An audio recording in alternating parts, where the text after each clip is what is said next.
haven't done it yet. I'm going to explain to you why you may not want to be an entrepreneur. And this is kind of strange. This is a little bit of a reversal because a lot of times you hear me talking about the benefits of owning businesses and all that. And so let me explain some reasons why you may not want to be an entrepreneur. We're going to get started on the Black Financial Channel right now.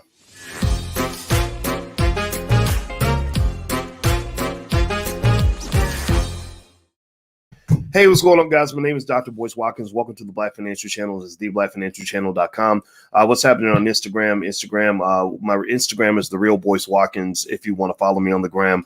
Good to see you all as well. All right, so let's hop into the conversation. So Black wealth is important. We know that Black business ownership is really critical. We know that Black-owned businesses matter and that we have to support Black-owned businesses. There's no question about that at all. This is the mandate of this century. I want to make it 100% clear that building Black-owned businesses is literally the most important thing you can do.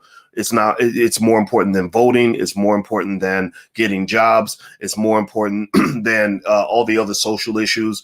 Black-owned business is the one thing. If we have enough Black-owned businesses to employ our own people and build wealth, then we can protect ourselves. We can create our own jobs. We can do all these things on our own. So I want to make sure you get that Black-owned business establishment, that your children being part of the Black economic army that we're building in this generation is really important. It's really important for Black men because I got to keep it raw and 100 with you guys when I let you know that the white man ain't got no place for you.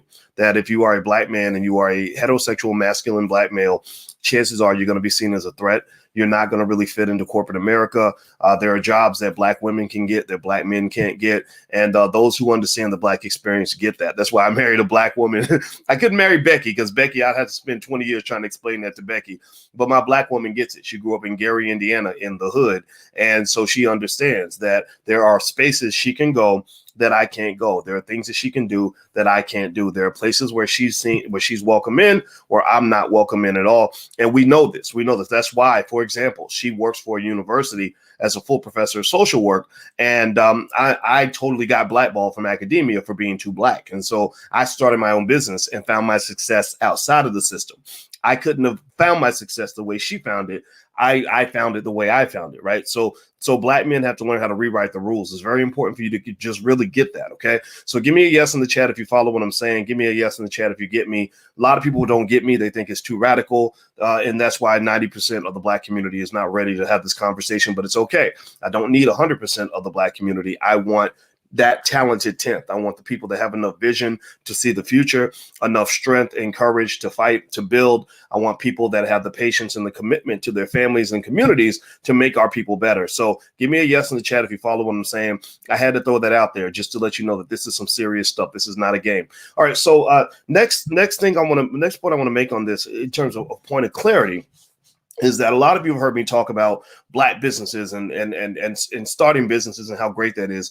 And I do believe it's great. I think it's very important to have the skills to start a business. I think every Black child in America, as a rite of passage by the age of 12, should know the basics of starting their own business. They should own stock when they are 0 years old. I had a nephew that was born 3 days ago. He was a stock owner before he got to this earth, because by the time he's 25 years old, those stocks will have quadrupled in value and he's going to have plenty of money. He will have no money problems because we planted seeds for him before he was born. So every Black child should also know that being a renter is temporary, being an owner is permanent. So you don't want to be a renter for life. These are things that need to be part of our core value as a community. There's no time for messing around when people are trying to oppress you. Now, here's the thing though. While I've made it clear that I believe every Black child should learn how to start a business in case of survival, I want you to think of it as a survival skill, meaning that if, for example, I have a young kid who's 22 years old who comes by, and he's a great kid. He fixes things all around the house. And I talked to him one day and I said, hey, man, can you help me put together like a survival plan for my family in case it really goes down? Like a list of things that we need to have, that we could put together just in case, God forbid, the nuclear war breaks out, or we get off the grid, or a big solar flare hits and the internet goes down and everything's in complete chaos. And so he helped me put together this survival kit, with some food and weapons and, one of those radios that you churn so it doesn't need electricity, just stuff like that, right? And now here's the thing. I did this not because I fully expect to use any of these things. I hope I never use these things, but I did it because I want to be ready.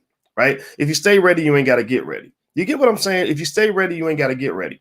So a lot of times the reason that you get frozen out and you get beat down and oppressed economically and otherwise is because a lot of us we don't stay ready. We wasn't taught how to be ready, right? You know, we lose that job, we're done, we have nowhere to go, we're stuck. We're like, oh my God, the white man's not paying my bills anymore. Lord Jesus, what am I going to do? I'm just going to go to church and pray because nobody ever gave me skills or prepared me or gave me any assets to protect me in the event that they decide to cut me off from his nipple, right? I've been on his nipple my whole life, and now the nipple's gone. Lord Jesus, what is I going to do? Well, that's a very dangerous way to live. That's very risky, extremely risky. You're really living on the edge when you are dependent on the people that you see as your oppressor to take care of you economically. That's a very dangerous place to be. So that's why it's important for every Black child by the age of 12 to just know the basics. In fact, I'm going to put together a list of about 10 steps to start a business. And basically, your kids can just remember those 10 steps, okay? So with that being said, though, I don't want you to get it twisted.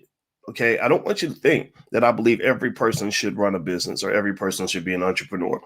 And I thought about this for years. This is something I knew probably 20 years ago, but I had to spend 20 years processing this so I could say it the right way. So since today is the day that God and Black Jesus told me to share this with you, I decided to do this quick video. I think it's important to know that when you talk about ownership of a business, everybody should own a business, period. Everybody should own some piece of a business or something, but that doesn't mean you have to be an entrepreneur. Owning a business is not the same as running a business. Running a business means that you file the paperwork and you're the CEO and you get up every day and you go get the clients and you in the beginning, you're doing all the work and putting everything together and you're doing the grind and the grind is fun. The grind is really a lot of fun, but some people don't enjoy the grind. Some people don't want to live that way. Some people don't want to do all of that. Some people get worn out and flustered by all of that, right? 80-hour weeks and all this other stuff that you have to do as an entrepreneur.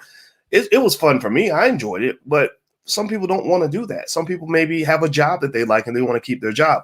Well, one of the things I want you to really understand is that there are many, many, many ways that you can skin the ownership cat without actually starting the business and running the damn thing. A lot of us run the business and it's really hard because also the other thing too is a lot of us have that whole I can do it all by myself kind of mindset. So we end up just literally doing every single thing in the company and it drains the hell out of you. And it ends up being the same trade you made of time for money that you made when you had a job. You're doing the same thing with a business. The difference is that you're your own boss, but you still have a boss. You still have to do that trade-off of time for money. Well, there are a lot of people who actually find ways to business ownership that are a little bit different, that don't require the work of an entrepreneur. For example, there are people that might invest in someone else's business. They'll say, look, I don't want to run a laundromat, but I know that there's money in owning laundromats. So what I'm going to do is I'm going to take the money I've saved up and I'm going to give you the $5,000, $10,000 you need for me to get a 20% stake in this laundromat. So for this amount of money, you're going to give me 20% of the company's earnings. I will not be at any meetings. I will not be doing any laundry. I will not have anything to do with running the business. I'm just a silent partner. I'm going to be real quiet because I don't want to do any of the work, right? That's something I've seen people do on a regular basis. That's why saving your money and having a stock portfolio or some liquid assets you can access is really important. In fact, if you haven't gotten started on that path yet, go to the allblackagenda.com because I've got the $5 a day investing plan that you can pick up if you want to go take a look at that.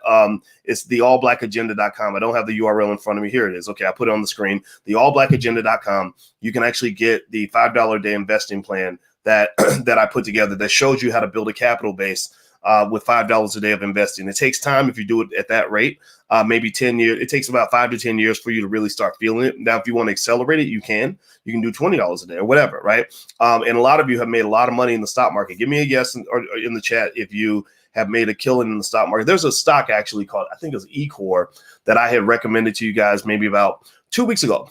And that stock has been on fire. I've done my research, and the analysts who follow that industry said that the stock was underpriced, and now it went from maybe $1 to like $3 or something per share. So basically, the idea is that there are some companies out here that are doing really well. There's a lot of money being made, and I want you to be a part of that process, right? I want you to make money. So the next thing, so go to the allblackagenda.com. You can get the $5 a day investing plan for free. It doesn't cost you anything. There's the URL right there on the screen. The second thing I want to mention is that there are ways that you can start businesses without actually having to come up with a business model. I've heard a lot of people ask me questions like, how do I figure out what type of business that I want to start? Or how do I figure out the right revenue model or the way to make money from the business or whatever? Well, the thing about that is some of these problems and questions take you years to answer. Like it might take you years to figure out how to generate money from something. You know it's valuable. You know that there's money there, but you haven't made any money. Well, there are people out there that actually buy franchises. I've seen families that have changed their lives by pulling together family money and starting, and joining some sort of franchise. And there are lots of hundreds, maybe thousands of companies out there that have franchised themselves where it's like a business in a box where they will literally give you all the blueprint on how to run that type of business. And all you got to do is go study it like you study a class, and you just read through like, okay, so we make the hamburgers like this, and then we make the fries, and then we sell the food, whatever, right? So franchises are actually something a lot of people use where they can actually start a business without necessarily having to figure it all out, right? So there are different ways that you can be involved.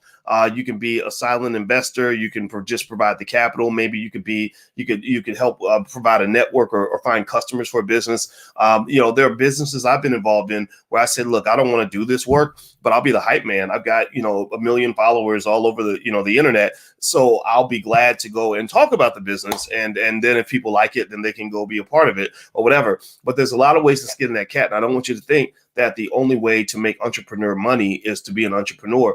And in fact, sometimes it's better that you're not the entrepreneur if it's not something that you're passionate about, because it's hard for a person that doesn't have passion in a topic to compete with people that are passionate.